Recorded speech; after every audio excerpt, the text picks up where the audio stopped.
Titanic கப்பல் கடல்ல மூழ்கி இன்னையோட சரியா 110 வருஷங்கள் ஆகுது. இப்போ வரைக்கும் நிறைய ரிசர்ச் டீம் ஆழ்கடல்ல உறங்கிக்கிட்டு இருக்க டைட்டானிக்க ஆராய்ச்சி செஞ்சிருக்காங்க. இப்ப கூட ரீசெண்டா 18 ஜூன் 2023 அன்னைக்கு 5 பேர் டைட்டானிக் கப்பலை சுத்தி பார்க்க கடலுக்குள்ள போய் பரிதாபமா இறந்து போனாங்க. கடல்ல மூழ்கி கிடக்கிற டைட்டானிக் கப்பலை பார்க்கறதுல ஆராய்ச்சியாளர்களுக்கும் பெரிய பெரிய பணக்காரர்களுக்கும் இவ்வளவு கிரேஸ் இருந்தும் இன்னைக்கு வரைக்கும் அந்த கப்பல் ஏன் வெளியே எடுக்கப்படல? அட்வான்ஸ்டு டெக்னாலஜி இருக்க இந்த காலத்திலுமே டைட்டானிக் கப்பலை சுத்தி பார்க்க போறவங்க இறந்து போறது டைட்டானிக் கப்பலோட சாபம்னு சொல்றாங்க. அது மட்டும் இல்லாம அன்னைக்கு மூழ்கினது டைட்டானிக் கப்பலே இல்லைன்னு சொல்றாங்களே, இதெல்லாம் உண்மையா? இத பத்திலாம் தான் டீடைல்டா இந்த வீடியோல பார்க்க போறோம். சோ வீடியோ ரொம்பவே இன்ட்ரெஸ்டிங்கா இருக்க போது எங்கேயும் ஸ்கிப் பண்ணிடாம கடைசி வரைக்கும் பாருங்க. வீடியோக்குள்ள போறதுக்கு முன்னாடி அந்த லைக் பட்டனை மட்டும் தட்டி விட்டுடுங்க. புது வியூவர்ஸ் சேனலை சப்ஸ்கிரைப் பண்ணி முக்கியமா அந்த பெல் ஐக்கனை ஆல்ல போட்டுக்கோங்க. இப்போ வாங்க வீடியோக்குள்ள போலாம்.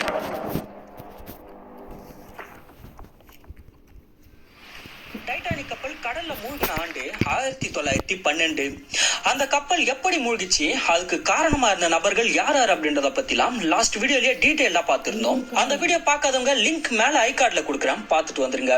டைட்டானிக் கப்பல் கடல்ல மூழ்கினதுல இருந்து அடுத்த 70 வருஷமா அந்த கப்பலை கண்டுபிடிக்க நிறைய முயற்சிகள் நடந்தது.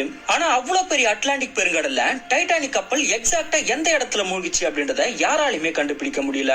கடைசியா 1985 தான் ராபர்ட் பெல்லட் அப்படின்ற ஒரு அமெரிக்கன் நேவி ஆபீசர் டைட்டானிக் கப்பல் மூழ்கி இருந்த அந்த எக்ஸாக்ட் லொகேஷனை கண்டுபிடிச்சாரு. அந்த கப்பல் அதோட டெஸ்டினேஷனான நியூயார்க் சிட்டில இருந்து சரியா 1200 மைல் தொலைவுல கண்டுபிடிக்கப்பட்டிருக்கு. 2 பாகமா உடைஞ்சு கிடந்த அந்த கப்பல் கடல்ல 12500 அடி, அதாவது கடலோட மேற்பரப்புல இருந்து 4 கிலோமீட்டர் ஆழத்துல கிடைச்சிருக்கு. 70 ஆண்டுகளுக்கு பிறகு டைட்டானிக் கப்பல் கண்டுபிடிக்கப்பட்ட தகவல் உலகத்துல இருக்க எல்லா பெரிய பெரிய சயின்டிஸ்டோட கவனத்தையும் ஈர்த்தது. இதனால பல ஆராய்ச்சியாளர்கள் டைட்டானிக் கப்பலை ஆராய்ச்சி செய்ய முன் வந்தாங்க. பல்வேறு கட்டமான ஆராய்ச்சிகளையும் மேற்கொண்டாங்க. அதுல சில ஆராய்ச்சியாளர்களோட ஆராய்ச்சி முடிவுல டைட்டானிக் கப்பல் பனிப்பாறையில மோதி விபத்து ஏற்படல, கப்பல்ல ஃபயர் ஆக்சிடென்ட் ஏற்பட்டு தான் மூழ்கி இருக்கு அப்படின்றதுக்கான சில அறிவியல் பூர்வமான ஆதாரங்களை முன்வச்சு டைட்டானிக் த நியூ எவிடன்ஸ் அப்படின்ற ஒரு ரிப்போர்ட்டையும் வெளியிட்டாங்க. இந்த விஷயம் மிகப்பெரிய சர்ச்சையை ஏற்படுத்திச்சு. இது மட்டும் இல்லாம அன்னைக்கு மூழ்கினது டைட்டானிக் கப்பலே இல்ல அப்படின்ற இன்னொரு தியரியும் முன்வைக்கப்படுது. அது என்னன்னா 1910 அதாவது டைட்டானிக் ஷிப் அண்டர் கன்ஸ்ட்ரக்ஷன்ல இருந்து அந்த டைம்ல RMPS ஒலிம்பிக் அப்படின்ற இன்னொரு கப்பல் ஒரு நேவி கப்பலோட மோதி ஆக்சிடென்ட் ஆகி இருக்கு. அந்த கப்பலுக்காக இன்சூரன்ஸ் கிளைம் பண்ண போகும்போது ஒலிம்பிக் கப்பல் மோதினது உங்களோட தப்பு தான் சொல்லி அதுக்கு இன்சூரன்ஸ் கொடுக்க முடியாதுன்னு சொல்லி மறுத்துட்டு இருக்காங்க. அதுக்கப்புறம் JP மார்கன் அப்படின்ற ஒரு அமெரிக்கன் பினான்சியரோட ஆலோசனைப்படி ஒலிம்பிக் கப்பலோட பேரை டைட்டானிக்னு மாத்தி இது ஏற்கனவே டேமேஜ் ஆன கப்பல், ஒரு சின்ன பிரச்சனை ஏற்பட்டா கூட கடல்ல மூழ்கிடும்னு தெரிஞ்சுமே அதை உள்ள அனுப்பியிருக்காங்க. அவங்க பிளான் பண்ண மாதிரியே கிட்டத்தட்ட 1500க்கும் மேற்பட்ட மக்களை பலி கொடுத்து மூழ்கினது டைட்டானிக் கப்பல் தான் சொல்லி $10 மில்லியன் இன்சூரன்ஸா கிளைம் பண்ணிருக்காங்க அப்படின்னு சொல்லப்படுது. இது மாதிரி டைட்டானிக் கப்பல் பத்தின எக்கச்சக்கமான மர்மங்களும் சர்ச்சைகளும் எழ தொடங்குச்சு. இந்த எல்லா மர்மங்களுக்கும் சர்ச்சைகளுக்கும் முடிவு கட்ட ஒரே வழி ஆழ்கடல்ல உறங்கிக்கிட்டு இருக்க டைட்டானிக்க வெளியே கொண்டு வரது மட்டும்தான். ஒருவேளை டைட்டானிக் கப்பலை வெளியே கொண்டு வர முடிஞ்சா அதுல இன்னும் நிறைய ஆராய்ச்சிகள் மேற்கொள்ளப்படும், நம்மளை ஆச்சரியப்படுத்துற நிறைய தகவல்கள் தெரிய வரும். சோ விஞ்ஞானிகள் டைட்டானிக்க வெளியே கொண்டு வர முயற்சியில ஈடுபட்டாங்க. ஆனா நம்ம கிட்ட 4 லட்சம் கிலோமீட்டர் தொலைவில் இருக்க நிலவுக்கு போற அளவுக்கு அட்வான்ஸ்டு டெக்னாலஜி இருந்தும் கடல்ல வெறும் 4 கிலோமீட்டர் தொலைவில் இருக்க டைட்டானிக் கப்பலை மட்டும் வெளியே கொண்டு வர முடியல. கடைசி வரைக்கும் அந்த கப்பல்ல இருந்து சில மெட்டல் திங்ஸ், ஒயின் பாட்டில், ஷூஸ் போன்ற பொருட்களை மட்டும்தான் வெளியே கொண்டு வர முடிஞ்சது. சரி, ஏன் இந்த டைட்டானிக் கப்பலை வெளியே எடுக்க முடியல? அப்படி அதுல என்னதான் பிரச்சனை இருக்குன்னு கேட்டீங்கன்னா, டைட்டானிக் வெளியே எடுக்கப்படாததுக்கான முதல் காரணமே கடல் நீரோட பிரஷர் தான். டைட்டானிக் கப்பல் கடல்ல 12500 அடி ஆழத்துல இருக்கு. அந்த ஆழத்துல கடல் நீரோட பிரஷர் ரொம்பவே அதிகமா இருக்கும். இது ஒரு சின்ன எக்ஸாம்பிளோட சொல்லணும்னா, ஒரு சாதாரண எனர்ஜி ட்ரிங்கான கடல்ல ஒரு 100 அடி ஆழத்துக்கு கீழே கொண்டு போனாலே அது கடல் நீரோட பிரஷர்ல எப்படி உள்ளுக்குள்ளே கிரஷ் ஆகுது பாருங்க. கடல்ல வெறும் 100 அடி ஆழத்திலே இவ்வளவு பிரஷர் இருக்கும்னா அப்ப டைட்டானிக் கப்பல் இருக்கிறது 12500 அடி ஆழத்துல. அங்க எவ்வளவு பிரஷர் இருக்கும்னு யோசிச்சு பாருங்க. ஒரு செகண்டுக்கும் குறைவான நேரத்துல இந்த கேன் நொறுங்கி தட்டையாயிட்டு இருக்கும். இதே கான்செப்ட் தான் ரீசெண்டா கடல்ல காணாம போன டைட்டன் சப்மர்சிபிள்லயும் ஏற்பட்டு இருக்கு.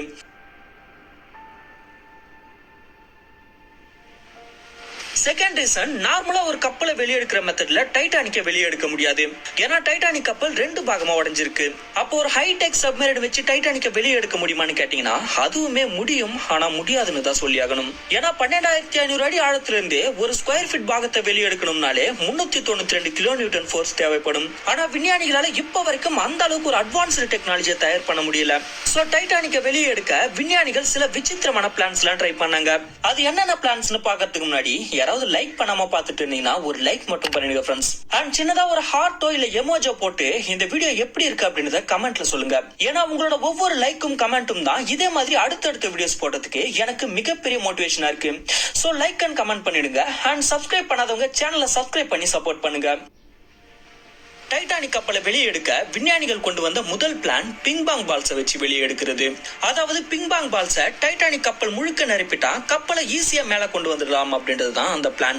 இது கேட்கறதுக்கே கொஞ்சம் கிரேசியா இருந்தாலும் ஸ்டார்டிங்ல இந்த பிளானை தான் வச்சிருந்தாங்க.